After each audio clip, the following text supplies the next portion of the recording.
Our story begins in the city of Medina, shortly after the passing of the Prophet Muhammad, peace and blessings be upon him, and the appointment of the first caliph, Abu Bakr as-Siddiq, the man of truth.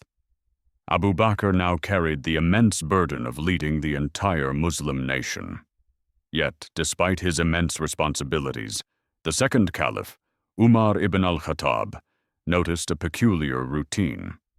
Every day, after the Fajr dawn prayer, Abu Bakr would leave the main mosque and walk, not toward the caliph's house or the seat of government, but toward the dusty, impoverished outskirts of the city.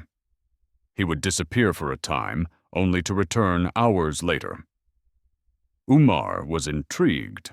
The leader of the Muslims, busy with matters of state, was sneaking off in the early hours.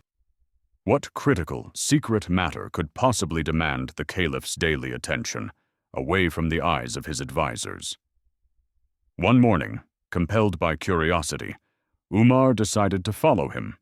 He watched in the dim light of dawn as Abu Bakr entered a small, dilapidated tent. Umar waited patiently outside until the caliph emerged, his clothes slightly dusted, before quietly slipping inside himself. What he found took his breath away. Inside the tent was an elderly woman, frail, completely blind. Umar approached her gently and asked, "O servant of Allah, who is this man who comes to you every morning?" The woman replied in a soft, grateful voice, "I do not know who he is, my son. May Allah reward him. Every day he comes, he cleans my small house, sweeps the floor, prepares my food, and washes our clothes. He does all that I am too weak to do, and then he leaves without ever speaking a single word to me." Umar was instantly overcome with emotion. Tears welled up in his eyes and began to stream down his face.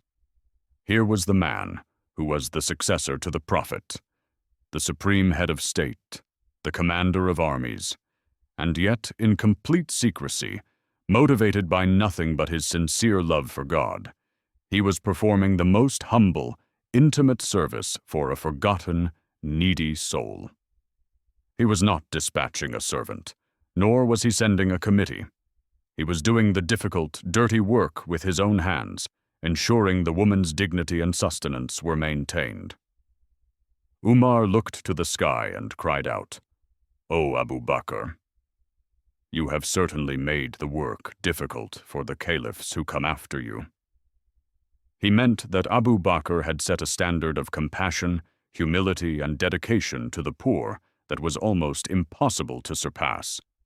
How could any future leader, even himself, hope to reach such a level of selfless service, particularly when the work was done purely for Allah, hidden from the world?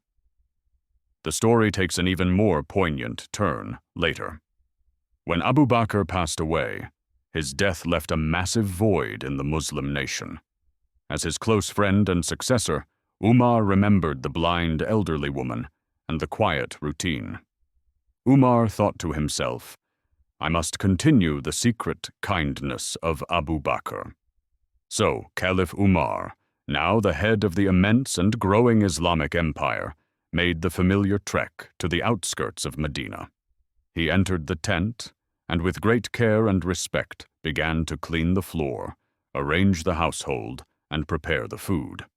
He was determined to carry on his predecessor's incredible act of charity.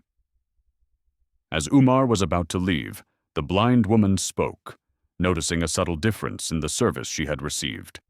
She paused, then asked, "Has the man who used to come to me died?" Umar was stunned. "How do you know that, O mother?" She replied, "Because the man who came before you used to remove the seed from the dates before placing them in my mouth." Umar broke down, weeping once more. Even in the simplest act of giving, Abu Bakr's care was complete, thoughtful, and detailed, a service not just of duty, but of profound love and mercy. This story remains a timeless lesson for all people of authority, and indeed, for all believers.